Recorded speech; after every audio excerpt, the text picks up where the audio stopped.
அதாவது நான் கிறிஸ்தவனாக இருக்கிறதுனால நான் வந்து என்னென்னா இயேசு வந்து இப்போ வந்து முஸ்லீம் வந்து ஈசா நபின்னு சொல்கிற மாதிரி கேட்டிருக்கிறேன். வந்து அவர் செய்கிற மாதிரி நபிகள் நாயகம் வந்து ஏதோ அற்புதங்கள் செய்திருக்கிறாங்களா செய்கிறது எந்த அதிகாரத்தில் சொல்லப்பட்டிருக்குது அந்த மாதிரி கேள்விகளுக்கு சரி. ரெண்டாவது கேள்வி என்னென்னு கேட்டால், இந்த இயேசுநாதரை பற்றி கேட்குறாங்க. இப்போ கிறிஸ்தவர்கள் என்ன செய்கிறாங்கன்னா, இயேசுநாதர்ன்னு ஒருத்தர் வந்து என்ன செய்கிறாங்க, கடந்த காலத்தில் வாழ்ந்த ஒரு நல்ல மனிதரை அவங்க வழிபட்டு கொண்டு இருக்கிறாங்க. வழிபடும் பொழுது அதில் 2 விஷயம் இருக்குது. இயேசுநாதர்னு சொல்லி இந்த ஒரு உருவம் வச்சுருக்கிறாங்கல்ல, அந்த உருவம் வந்து இயேசுநாதர் உருவம் கிடையாது.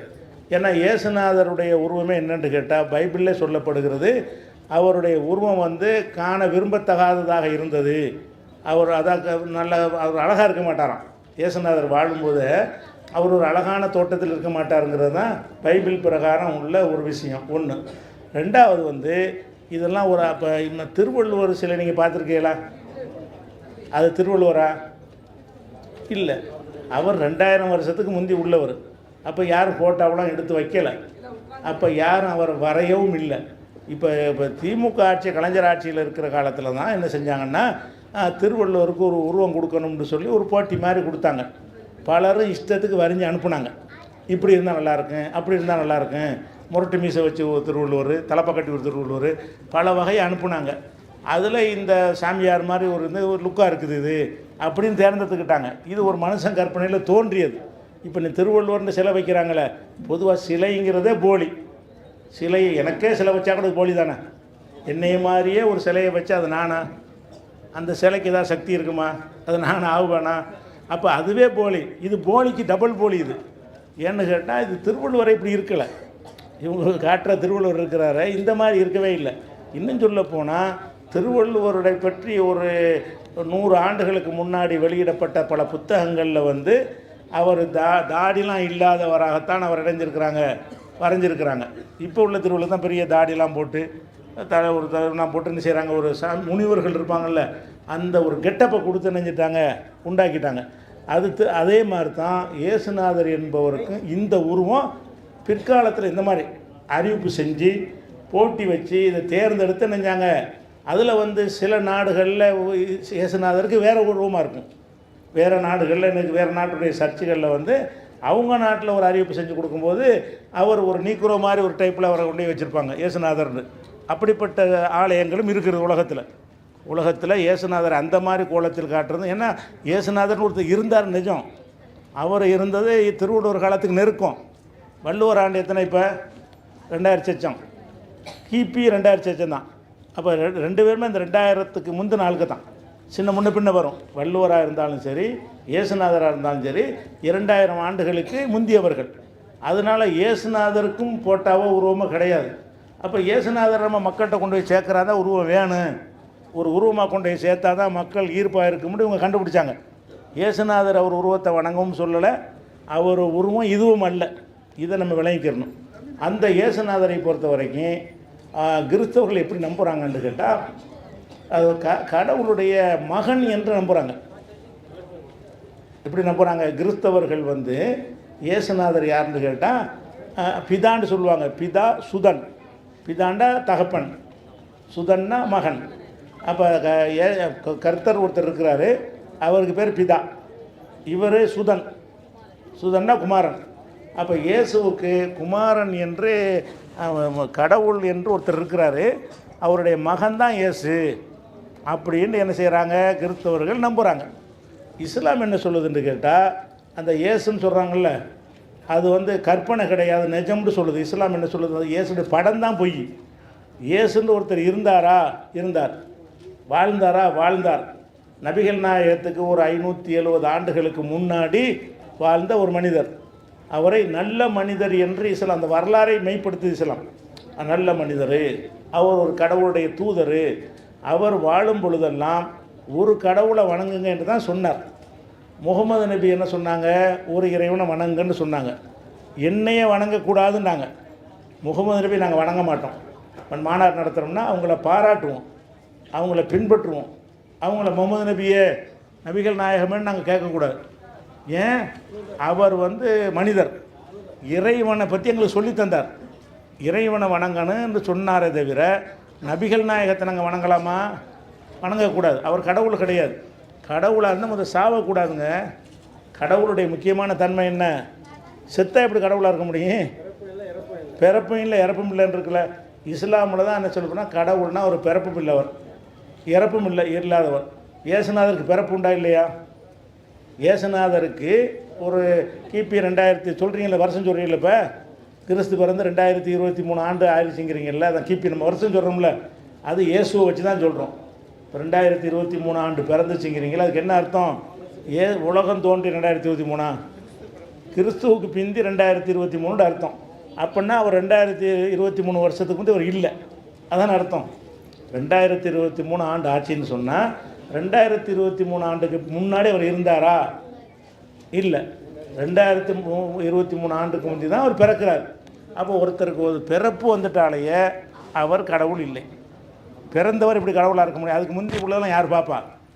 அவருக்கு முந்தி உலகம் இருக்குது, உலகத்தில் எவ்வளோ நிர்வாகங்கள் இருக்கிறது, எவ்வளோ விஷயங்கள் இருக்கிறது, அதையெல்லாம் யார் பார்ப்பா? அதையெல்லாம் யார் பார்த்தாரோ அவர் பின்னாடியும் பார்ப்பார். அப்படிங்கிறதுனால அப்போ இயேசுநாதருக்கு வந்து பிறப்பு இருக்கிறது, அவருக்கு இறப்பும் இருக்குது. கிறிஸ்தவ நம்பிக்கை பிரகாரம் அவர் என்ன செஞ்சாங்க? சிலுவையில் அரைஞ்சி கொன்றாங்கன்னு இருக்குது, சிலுவையில் அரைஞ்சி கொலை செஞ்சிட்டாங்கன்னு இருக்குது. அப்போ இயேசுவை பொறுத்த வரைக்கும் கடவுளுடைய மகனாக இருந்தால், இப்போ ஒரு கடவுளுடைய மகன் கடவுளாக தானே இருப்பார், மனுஷனுடைய மகன் மனுஷனாக இருப்பான்ல. ஒரு ஆட்டுடைய குட்டி ஆடாத்தானே இருக்கு, ஒரு மாடு போட்ட குட்டி மாடாத்தானே இருக்கு. அப்போ கடவுள் போட்ட குட்டி என்னவாக இருக்குன்னு? கடவுளாக தானே இருக்குன்னு. அப்போ கடவுளுடைய பிள்ளைன்னு சொன்னால் அவரும் கடவுள் தான். கடவுளை எவனா தொட முடியுமா? கடவுளை நெருங்க முடியுமா? கடவுளை தரத்தரன்னு இழுத்துட்டு போக முடியுமா? இழுத்துட்டு போய் சிலுவையில் அறைய முடியுமா? அரைஞ்சு கொள்ள முடியுமா? கடவுளை வந்து நெருங்க முடியுமா முதல்ல? அப்போ கடவுளுடைய மகன் என்று சொல்லிட்டீங்கன்னா அவரும் கடவுளாகிடுவார். அப்போ கடவுளானால் கடவுள் எப்படி ஒரு காலம் வரைக்கும் இல்லாமல் இருந்தார், ஒரு காலத்துக்கு பிறகு ஏன் இல்லாமல் போயிட்டார் அப்படின்னு சொல்லி பார்க்கும் பொழுது இயேசுநாதரை பற்றி இஸ்லாம் வந்து ஒத்துக்கிறது. அவர் நல்ல மனிதர். எந்த மாதிரி மனிதர்னா, முகமது நபி மாதிரி அவர் ஒரு நல்ல இறை, அப்படி மதிக்கிறோம் நாங்கள். எங்கள் நபிகள் நாயகத்தை மதிக்கிற மாதிரியே இயேசுநாதரை நாங்கள் மதிப்போம். எப்படி மதிப்போம்? அவர் நல்ல கொள்கை உலகத்துக்கு சொன்னார், ஒரு இறைவனை வணங்க சொன்னார், தன்னையை வந்து கடவுள் என்று சொல்லலை அப்படின்ட்டு நாங்கள் என்ன செய்கிறோம்?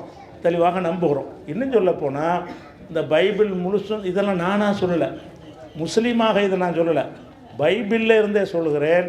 பைபிளில் உள்ள எந்த ஒரு இடத்துலையும் இயேசுவை இறைவனுடைய மகன் என்று இல்லவே இல்லை. இறைவனுடைய மகன் இல்லை என்று சொல்லக்கூடிய ஏராளமான பைபிள் வசனங்கள் இருக்கிறது. அதை ஒரு புஸ்தகமாகவே இயேசு இறை மகனா, இயேசு இறைவனுக்கு மகனான்னு எழுதியிருக்கிறோம்.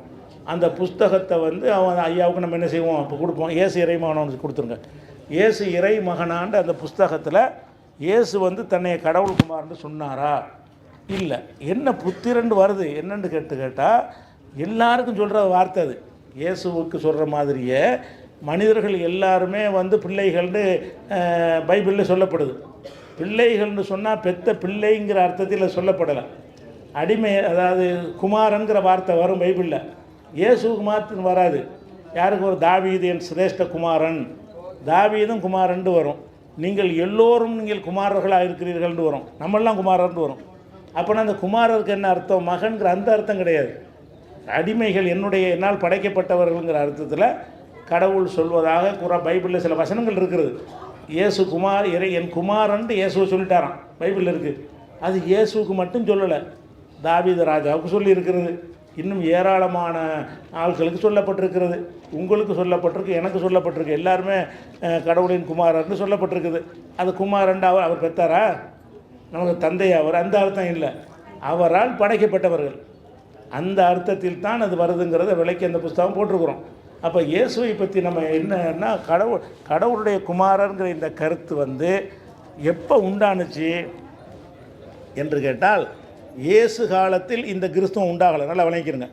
இப்போ கிறிஸ்துவ மக்கள் இப்போ கொள்கையை சொல்கிறாங்கல்ல, இயேசு தான் பாவத்தையெல்லாம் சுமந்துக்கிட்டார், நம்ம அதை ஏற்றுக்கிட்டோம்னா நம்ம பாவத்தை அவர் சுமந்துக்கிடுவார், பாவங்களை சுமக்கத்தான் அவர் பிறந்தாருங்கிற இந்த சித்தாந்தம் இருக்குல்ல, இது வந்து பைபிளில் உள்ள சித்தாந்தம் கிடையாது. பைபிள்னு சொன்னால் இயேசுடைய சம்மந்தப்பட்ட சித்தாந்தம் கிடையாது. இயேசுவுக்கு பிறகு பவுல் அடிகள்னு ஒருத்தர் வந்து ஒரு ஒரு குருநாதர் மாதிரி வர்றார். அவர் என்ன செய்கிறாருன்னு கேட்டால் இந்த கான்செப்டை உருவாக்கி அவர் தான் அந்த பைபிளில் சேர்க்குறார். அது 4 சுவிசேஷத்துக்கு சம்மந்தப்பட்டது கிடையாது, அதுக்கு பின்னாடி எழுதப்பட்ட விஷயங்கள் அது சேர்க்கப்பட்டிருக்கும். அப்போ இயேசுவை வந்து கடவுள் குமாரன் ஆக்குனது பின்னாடி தான். இதை நான் சொல்லலை. இதை யார் செய்கிறாருன்னு கேட்டால் பெரிய வரலாற்று ஆசிரியர் ஒருத்தர் இருக்கார், மைக்கேல் ஹார்ட்னு சொல்லி. அவர் உலகத்தில் உள்ள வரலாற்று ஆசிரியர்களில் சிறந்த ஆசிரியர்கள் அவர் ஒரு ஆள். அவர் என்ன செய்கிறாருன்னு கேட்டால் உலகம் தோன்றியதுலேருந்து இன்றைக்கு வரைக்கும் உலகத்தில் தோன்றிய பெரிய மனிதர்கள் இருப்பாங்கள்ல, அவங்களெல்லாம் தொகுக்கிறார். பல ஆயிரம் பேருடைய வரலாறு எடுக்கிறார். எடுத்து அதிலேருந்து பொறுக்கி எடுத்து ஒரு 100 பேரை செலக்ட் பண்ணுறார். உலகம் தோன்றியதுலேருந்து இன்றைக்கி வரைக்கும் எவ்வளோ பேர் வந்திருப்பாங்க, எவ்வளோ பெரிய ஆளுக்கு போயிருப்பாங்க, அவங்களெல்லாம் எடுத்து அவங்க வரலாறையெல்லாம் தொகுத்து என்ன செய்கிறாருன்னா இதில் ஒரு சிறந்த 100 பேரை தேர்ந்தெடுக்கணும்னு எடுத்து த 100 என்கிற பெயரில் ஒரு புஸ்தகம் எழுதியிருக்கார் அவர், மைக்கேல் ஹார்ட். அந்த 100 பேர் அப்படின்னு தமிழ்லேயும் அந்த புஸ்தகம் வந்திருக்குது. ஆங்கிலத்தை எழுதின புஸ்தகத்துக்கு பேர் த 100, தமிழில் வந்து 100 பேர் அதை வெளியிட்டிருக்கிறாங்க. அந்த 100 பேருங்கிற புஸ்தகத்தில் அவர் முதல் ஆளாக முகமது நபி சொல்கிறார். இப்போ நபிகள் நாயகத்துக்கு நாங்கள் மாநாடு வச்சுருக்கோம்ல, அந்த நபிகள் நாயகத்தை தான் இந்த உலகத்தில் வாழ்ந்த எல்லா தலைவர்களையும் அவர் கிறிஸ்தவர், முதல் இடத்தை நான் யாருக்கு கொடுக்குறேன், முகமது நபிக்கு தான் கொடுக்குறேன் அப்படின்னு கொடுக்குறார். 2வது இடத்தை வந்து ஒரு விஞ்ஞானிக்கு கொடுக்குறார், ஐன்ஸ்டீனு கொடுக்குறார். 3வது இடத்தை வந்து இயேசுநாதர் கொடுக்குறார். உலகத்தில் உள்ள தலைவர்களையே சிறந்த ஆளுமை செய்பவர்கள், மக்கள்கிட்ட தாக்கத்தை ஏற்படுத்தியவர்கள், பெரிய அளவுக்கு புரட்சி செய்தவர்கள் என்று பல காரணத்தை வைத்து அலசி அதில் 3வதாக இயேசுநாதரை சொல்கிறாரு. 1வதாக அவர் கிறிஸ்தவராக இருந்து முகமது நபியை சொல்கிறார்.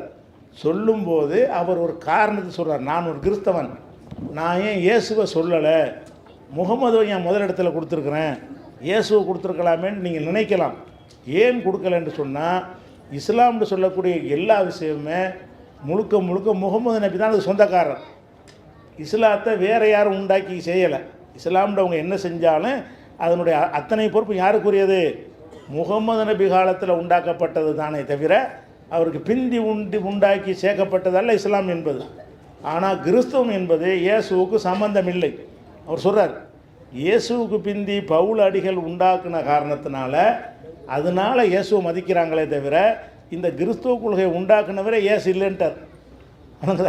அப்போ இயேசுடைய கொள்கை என்ன, ஒரு இறைவனை, இஸ்லாம் தான் இயேசுடைய மார்க்கம் இஸ்லாம் தான். நாங்கள் இஸ்லாமில் என்ன கொள்கையை சொல்கிறோமோ அதுதான் இயேசு வாழும்போதும் சொன்னார். ஒரு இறைவனை வணங்குங்க, கல்லை வணங்காதீங்க, மனுஷனை வணங்காதீங்க, கண்டதையும் போட்டு கும்பிடாதீங்க, ஒரு இறைவனை மட்டும் வணங்குன்னு சொல்லி தான் அவ்வளோ எதிர்ப்புகளுக்கு ஆளானார். அது ஒரு விஷயம். அது போக இன்னொரு அடிப்படையை அவங்க இயேசுவை பற்றி கேட்டதுனால நீங்கள் தெரிஞ்சு